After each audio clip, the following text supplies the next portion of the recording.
അലൈക്കും. ഞാൻ എൻ്റെ വാഹനവുമായി മരുഭൂമിയിലൂടെ യാത്ര ചെയ്തുകൊണ്ടിരിക്കുകയാണ്. അങ്ങനെ മരുഭൂമിയിൽ എൻ്റെ വാഹനം ആഴ്ന്നു പോയി, അതായത് ടയർ ആഴ്ന്നു പോയി. ഞാൻ പുറകുവശത്തേക്കും ഫ്രണ്ടിലേക്കും വണ്ടി ആട്ടി വലിപ്പിച്ചിട്ട് വണ്ടി കിട്ടുന്നില്ല. ആ സന്ദർഭത്തിൽ ഞാൻ അള്ളാഹുവിനോട് ദുആ ചെയ്തു, അള്ളാഹുവേ നിന്റെ അനുഗ്രഹം കൊണ്ട് ഈ വാഹനം രക്ഷപ്പെടുത്തിക്കൊണ്ട് എന്നെ സഹായിക്കണമെന്ന്. അത് തീർച്ചയായിട്ടും പ്രാർത്ഥനയാണ്. അക്കൂട്ടത്തിൽ യാ ഇബാദല്ലാഹ്, അല്ലാഹുവിന്റെ അടിമകളെ, ഇനി അതൊരു ജിന്നാവട്ടെ എന്ന നിലക്ക് തന്നെ ഈ വണ്ടി, ഈ ആഴ്ന്ന വണ്ടി ഒന്ന് അല്ലാഹുവിന്റെ അടിമകളെ നിങ്ങൾ ഒന്ന് പൊന്തിച്ച് വെച്ചുകൊണ്ട് എന്നെ സഹായിക്കുമോ? ഇതൊന്ന് പൊന്തിച്ച്, ഭൗതികമായ സഹായം, ഈ വണ്ടി വന്ന് എന്റെ കൂടെ ഒന്ന് പൊന്തിച്ചു തരാൻ. ഇത് ശിർക്കാണോ? നിങ്ങൾ വിശദീകരിക്കൂ. അസ്സലാമു അലൈക്കും.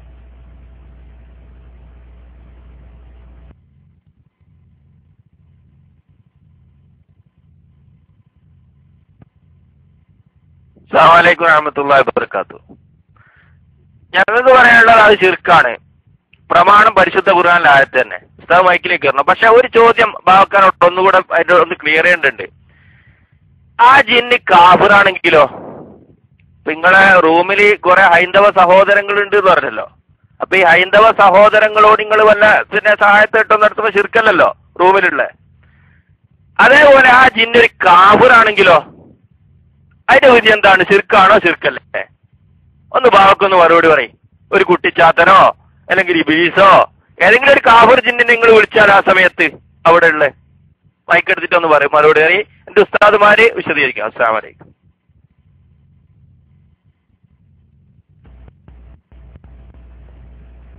ഞാൻ അള്ളാഹു ദുആ ചെയ്തു ആത്മാർത്ഥമായി.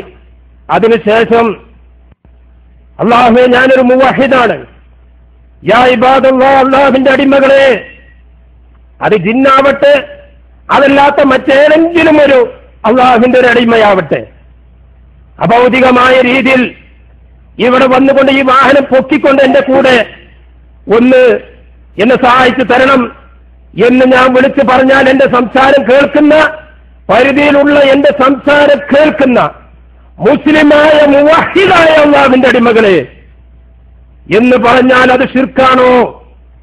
അതാണ് എന്റെ ഉദാഹരണം. അസ്സലാമു അലൈക്കും.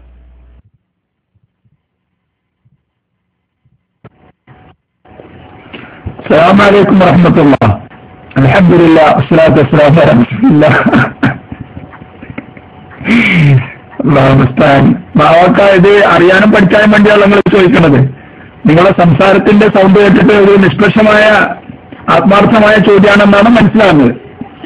അതുകൊണ്ട് നിങ്ങളോട് വിനീതമായി പറയാനുള്ളത് ഇത് ശിർക്കാണ്. നിങ്ങൾ അവിടെ മരുഭൂമിയിൽ വാഹനം ആണ്ടുപോയപ്പോ അള്ളാഹുവോട് പറയുന്നുണ്ട്, അതിന്റെ കൂട്ടത്തില് തന്റെ ചുറ്റുപാടും കാണുന്നും ചെയ്യുന്നില്ല. അപ്പൊ നല്ല സാലിഹായ മോഹിതായ ഒരു ജിന്നിനെ തന്നെ ആയിക്കോട്ടെ എന്ന നിലക്ക് കാണാത്ത ഒരു ജിന്നിനോട് നിങ്ങൾ വിളിച്ച് നിങ്ങളുടെ വാഹനം രക്ഷപ്പെടുത്തി തരാൻ ചോദിക്കുന്നത് ശിർക്ക് തന്നെയാണ് എന്ന് സഹോദരൻ മനസ്സിലാക്കണം. ഇപ്പോ പാവക്കെ പോലുള്ള ആൾക്കാര് ഈ രീതിയിൽ ഈ വിഷയം മനസ്സിലാക്കുന്നു. എത്രയോ നല്ല മുജാഹിദുകളായ തൗഹീദിനെ വേണ്ടി കഷ്ടപ്പെട്ട് അധ്വാനിച്ച് തൗഹീദ് സ്വീകരിച്ച ഒരുപാട് ത്യാഗം ചെയ്ത ആളുകള് വിവാദമായ നമ്മുടെ ഈ വിഷയം കേട്ട് MICRലും മറ്റും കേട്ട് പഠിച്ചപ്പോ എന്താ ഉണ്ടായെന്ന് വെച്ചാൽ ഇതാ ഉണ്ടായത്. മരുഭൂമിയിൽ കുടുങ്ങിയാല് അവിടെ അള്ളാഹുവോടും ചോദിക്കുക, അതിന്റെ ഒപ്പം പിന്നെ നമ്മളെ കൊണ്ട് കഴിയണം. എന്താ വെച്ചാൽ കണ്ണിന് കാണുന്ന ആരുമില്ല, പിന്നെ ജിന്നുണ്ടാവും എന്ന് വിചാരിച്ചുകൊണ്ട് വിളിക്കുക. കാരണം ആ വിളിയിൽ ശിർക്കില്ല. അല്ലാഹുൽ മുസ്തആൻ. ഇത് വലിയ അപകടമാണ്. അതുകൊണ്ടാണ് ഞങ്ങൾ ഇവിടെ പറയണത്. നിങ്ങളിപ്പോ ഉദാഹരണോടെ പറഞ്ഞല്ലോ, ഇത് ശിർക്കല്ല എന്ന് നിങ്ങൾക്ക് പറയാനുള്ള തെളിവെന്താ? എന്തിന്റെ അടിസ്ഥാനത്തിലാണ്? പരിശുദ്ധ ഖുർആനിൽ നമ്മൾ കേട്ട ആയത്ത് നേരത്തോടെ പറഞ്ഞു, ഏത് മുസ്ലിമിനും ഇന്ന് ഇസ്ലാം സ്വീകരിച്ച മനുഷ്യനാണെങ്കിലും നിസ്കരിക്കാൻ അയാൾക്ക് പഠിച്ചിരിക്കേണ്ട ഒരു കാര്യമാണ് ഫാത്തിഹ സൂറത്ത്. അത് ഇന്ന് ഇസ്ലാം സ്വീകരിച്ച ആൾക്കറിയില്ല സുബ്ഹാനല്ലാഹ് പറഞ്ഞാൽ മതി. പക്ഷെ അയാൾ ഈ ആയത്തിന്റെ ആശയം ഉണ്ടല്ലോ, ഇയ്യാക നഅ്ബുദു വ ഇയ്യാക നസ്തഈൻ, അതിനെതിരെ പറയാൻ ചെയ്യാനോ പാടില്ല. നിന്നോട് മാത്രമേ ഞങ്ങൾ സഹായം ചോദിക്കുകയുള്ളൂ എന്ന് പറഞ്ഞാല് കാര്യകാരണ ബന്ധങ്ങൾക്കുള്ളിൽ മനുഷ്യന്മാർ തമ്മിൽ ചെയ്യുന്ന സഹായം ഒഴിച്ച് ബാക്കിയുള്ള സഹായങ്ങൾ, അദൃശ്യ സൃഷ്ടിയോടുള്ള സഹായങ്ങളൊന്നും ഒരിക്കലും ചെയ്യൂല എന്നാണ് നമ്മൾ എപ്പോഴും അള്ളാഹുവോട് പറയണത്. സഹായം ചോദിക്കൂല. അങ്ങനെ ചോദിക്കുകയാണെങ്കിൽ അത് ഈ പറയുന്ന പ്രതിജ്ഞാവാചകത്തിനെതിരാണ്. അതാണ് ശിർക്ക്. നമുക്ക് മനുഷ്യ കൈവിൽപ്പെട്ട കാര്യങ്ങൾ പരസ്പരം ചോദിക്കാം. കേൾക്കുന്ന ആളോട് ഹലാലായ വിഷയത്തിലൊക്കെ ചോദിക്കാം. മനുഷ്യന്മാരോട് മനുഷ്യരോടല്ലാതെ സഹായം ചോദിക്കുന്നത്, സഹായത്തിന് വേണ്ടി അപേക്ഷിക്കുന്നത് പാടില്ല. അത് അവരോടുള്ള പ്രാർത്ഥനയാണ്, അത് ശിർക്കാണ് എന്ന് ഇന്നലെ ഞാൻ നിങ്ങൾക്ക് വായിച്ചു കേൾപ്പിച്ചെന്നില്ല. നിങ്ങള് നമ്മുടെ 4ാം ക്ലാസ്സിലെ വിശ്വാസ പാഠങ്ങള്, മുജാഹിദ് പ്രസ്ഥാനത്തിന്റെ മദ്രസ സിലബസിലുള്ള 4ാം ക്ലാസ്സിലെ പാഠപുസ്തകത്തിൽ പ്രാർത്ഥന എന്ന് പറഞ്ഞാൽ എന്താ ഒന്ന് ഞാൻ വായിച്ചു കേൾപ്പിച്ചു. ഒന്ന് കേട്ടോളൂ. മനുഷ്യ കഴിവിനപ്പുറമുള്ള മാർഗങ്ങളിൽ കൂടി രക്ഷയും ശിക്ഷയും ഗുണവും ദോഷവും ചെയ്യാൻ കഴിയുമെന്ന വിശ്വാസത്തോടുകൂടിയുള്ള അപേക്ഷയ്ക്കാണ് പ്രാർത്ഥന എന്ന് പറയുന്നത്. നിങ്ങൾ പറഞ്ഞല്ലോ സംസാരത്തിൽ, അത് ചിലപ്പോൾ ഒരു അബദ്ധം വന്നായിരിക്കും. അബോധ്യമായ രീതിയിൽ തന്നെ, അതായത് നിങ്ങൾ കാണാത്ത രീതിയിൽ തന്നെ വന്നെങ്ങാണ്ട് ജിന്നിന് കഴിയും, മുസ്ലിം ജിന്നിന് മോഹിതായ ജിന്നിനെ നിങ്ങൾ സഹായിക്കാൻ കഴിയും എന്ന് വിശ്വസിച്ചുകൊണ്ട് സഹായം ചോദിച്ചാൽ അത് ശിർക്കല്ലാന്നാണ് നിങ്ങൾ പറയുന്നത്. അപ്പോ മനുഷ്യ കഴിവിനപ്പുറം നമുക്ക് നമ്മൾ കണ്ണുകൊണ്ടോ കാലുകൊണ്ടോ ഒന്നും കാണാനും കേൾക്കാനും കഴിയണില്ല. ജിന്ന് വരുന്നതും ജിന്ന് ഈ വാഹനം എടുത്ത് തൊക്കി വെച്ച് സഹായിക്കണമെന്നും. അങ്ങനെ മനുഷ്യ കഴിവിനപ്പുറമുള്ള ഒരു സഹായം പ്രതീക്ഷിച്ചുകൊണ്ട് സഹായം ചോദിക്കേണ്ടത് അള്ളാഹുവിനോട് മാത്രമാണ്. ഇത് തന്നെയാണ് വിഷയത്തിന്റെ മർമ്മം സഹോദര. ഈ ക്ലാസ് റൂമിലുള്ള ആളുകളെങ്കിലും 113 ആളുകളുണ്ടല്ലോ, അവരെങ്കിലും ഒരു സത്യം അംഗീകരിക്കണം. നമ്മിൽ നിന്നും മറഞ്ഞവരായ ജിന്നുകളോട് ഇതുപോലെയുള്ള പ്രതിസന്ധി ഘട്ടങ്ങളിൽ സഹായം ചോദിക്കുന്നത് ശിർക്കല്ല എന്ന ഒരു വിശ്വാസം ഇപ്പോൾ നമ്മുടെ സഹോദരങ്ങൾക്ക് കൈവന്നത് എവിടെന്നാണ്? ഇതിന്റെ പിന്നിൽ പ്രവർത്തിക്കുന്ന ഈ രീതിയിൽ നമ്മുടെ സഹോദരന്മാരെ വൈകേറിലേക്ക് നയിച്ച ശക്തികളാര്? ആർക്കൊക്കെ അതിന് ഉത്തരവാദിത്തമുണ്ട്? ചിന്തിച്ചു നോക്കൂ. ഇവിടെ യാഹിബാലുള്ള ഹദീസല്ലല്ലോ വിഷയം. പലരും ആ ഹദീസും പറഞ്ഞു ഞാനുണ്ട്. പിന്നെ ഇവിടെ ഉണ്ടോ ബാവക്ക? ഹദീസല്ല പറയണത്. ബാവക്ക പറയുന്ന ഒരു ഉദാഹരണമാണ്. അയാൾ മരുഭൂമിയിൽ സഞ്ചരിക്കുമ്പോൾ അയാളുടെ വാഹനം ആണ്ടുപോകുമ്പോ ആരും കാണുന്നില്ല. അള്ളാഹുവോട് പ്രാർത്ഥിക്കുന്നുണ്ട്. കൂട്ടത്തിൽ അദൃശ്യരായ ജിന്ന്, മുസ്ലിം ജിന്ന്, മോഹിതായ ജിന്ന് സഹായിക്കട്ടെ എന്ന നിലയ്ക്ക് എന്റെ വാഹനം കയറ്റി വെച്ച് തരണം, സഹായിക്കണം എന്ന് സഹായത്തിന് വേണ്ടി അപേക്ഷിക്കുന്നു. അത് ശിർക്കല്ല എന്ന് പറയുന്നു.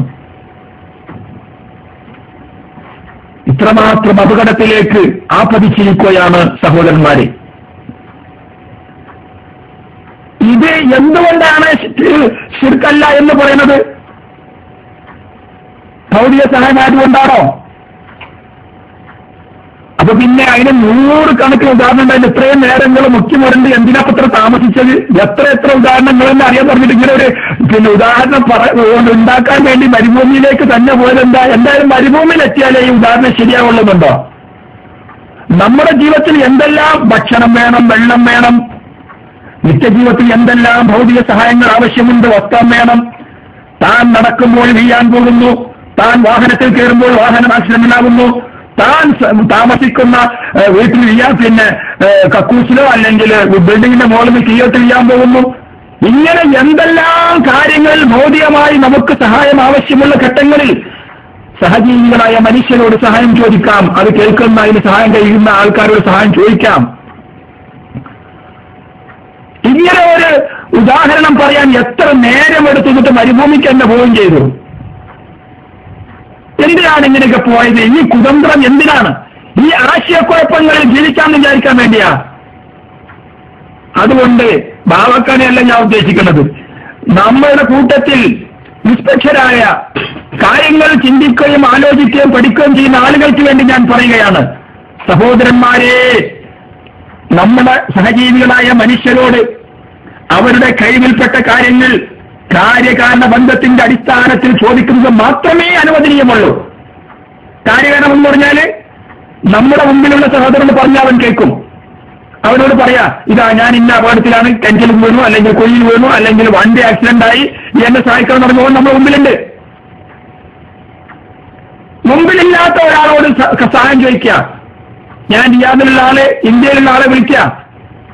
അയാളുമായി ബന്ധപ്പെടാനുള്ള ഒരു ഭൗതിക മീഡിയേറ്ററും ഇല്ലെങ്കിൽ, ഒരു മാധ്യമവും ഇല്ലെങ്കിൽ, ടെലഫോണിലൂടെ അല്ല, മറ്റു മാധ്യമത്തിലൂടെ ഒന്നുമല്ല, ഞാൻ ഇവിടെയുള്ള അത്രയും അകലെ കിടക്കുന്ന ആളെ യാതൊരു കാര്യകാരണവും ബന്ധമില്ലാതെ വിളിക്കുകയാണ്. അത് പാടുണ്ടോ? അത് ശിർക്കാണ്.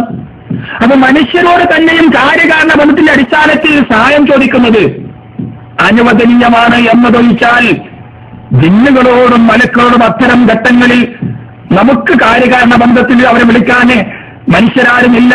വളരെ സഹായം അത്യാവശ്യമായ ഒരു സമയത്ത് ബാവക്ക മരുഭൂമിയിൽ പോയി വാഹനം കൊടുക്കുന്നത് പോലെ, ഉദാഹരണം പറഞ്ഞതുപോലെയുള്ള ഘട്ടങ്ങളിൽ ബിൽഡിങ്ങിന്റെ മുകളിൽ അടിയിലേക്ക് വീഴാൻ പോകുന്ന സമയത്ത് തീ പിടിച്ച് പടരുകയാണ്. അത്തരം സമയങ്ങളിൽ പുഴയിൽ ബന്ധിത്താകാൻ പോകുന്ന ഒരു മനുഷ്യൻ, അല്ലെങ്കിൽ തന്റെ വാഹനം അറിയാൻ പോകുന്ന അവസ്ഥയിൽ, അല്ലെങ്കിൽ ഇങ്ങനെ തുടങ്ങി വീഴാൻ പോകുന്ന അവസ്ഥയിൽ ഒക്കെ ഏത് വിശന്ന് ഇരിക്കുന്ന മനുഷ്യൻ ഭക്ഷണത്തിന് വേണ്ടി അല്ലെങ്കിൽ ദാഹജലത്തിന് വേണ്ടി ഇങ്ങനെയൊക്കെ സഹായം അപേക്ഷിക്കുകയാണ്. ആരോട്? അദൃശ്യരായ സൃഷ്ടികളോട് സഹായം ചോദിക്കുകയാണെങ്കിൽ തീർച്ചയായും അത് ശിർക്കാണ്. സഹായം ചോദിക്കാൻ പറഞ്ഞാൽ എപ്പോഴാണ്? മനുഷ്യൻ ആവശ്യം ഉണ്ടാകുമ്പോഴാണല്ലോ. അത്യാവശ്യം വരുന്നത് കൊണ്ടാണല്ലോ സഹായം ചോദിക്കേണ്ടി വരുന്നത്. തനിക്ക് കഴിവുള്ള യാതൊരു ആവശ്യമില്ലെങ്കിൽ വെറുതെ സഹായം ചോദിക്കാൻ പോവില്ല. അതും അദൃശ്യരായ സൃഷ്ടികളോട് സഹായം ചോദിക്കുന്നു. ഇത് പാടില്ല, ഇത് ശിർക്കാണ് എന്ന് നമ്മൾ മനസ്സിലാക്കണം. ഇതിന് ഖുർആനിൽ പറയുന്ന എല്ലാ അല്ലാഹുവല്ലാത്തവരോട് സഹായം തേടാൻ പാടില്ല, ദുആ ചെയ്യാൻ പാടില്ല, പ്രാർത്ഥന ചെയ്യാൻ പാടില്ല എന്ന എല്ലാ നേരത്തെ ഇവിടെ ബാവക്ക ഓതിയ ആയത്തന്നെ അതെല്ലാം ഇതിന്റെ പരിധിയിൽ വരും. ഇന്നല്ല വല്ലദീന തദഊന മിൻ ദൂനിഹി മാ യംലികൂന മിൻ ഖത്മീർ. അല്ലാഹുവിന് പുറമെ നിങ്ങൾ വിളിച്ചു തേടുന്നവർക്ക് ഒരു ഈത്തപ്പഴത്തിന്റെ പാട പോലും ഉടമപ്പെടുത്താൻ കഴിയില്ല.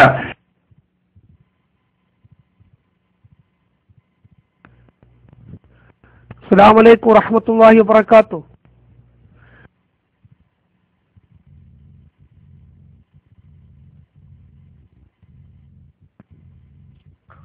അസ്സലാമു അലൈക്കും വറഹ്മത്തുള്ളാഹി വബറകാതുഹു.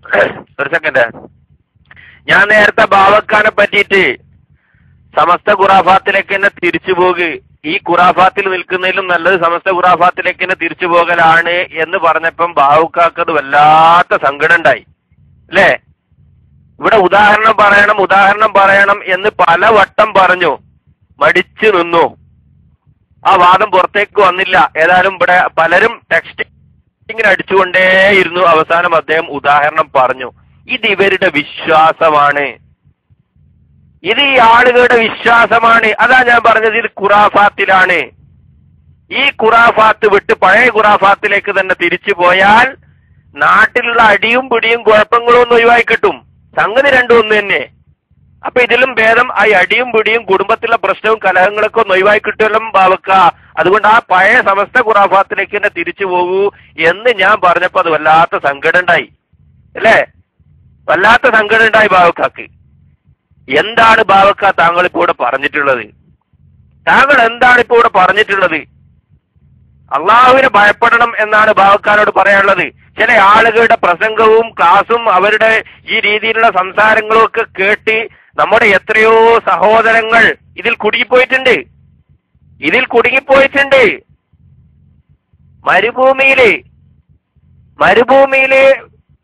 അദ്ദേഹത്തിന്റെ വാഹനം മരുഭൂമിയിൽ താണുപോയപ്പോൾ രക്ഷപ്പെടുത്താൻ വേണ്ടി ജിന്നിനെ, അത് മുസ്ലിം ജിന്നിനെ, സക്കരിയാസനായ മുസ്ലിം ജിന്നിനെ എന്ന് മാത്രമേ പറയാനുള്ളൂ.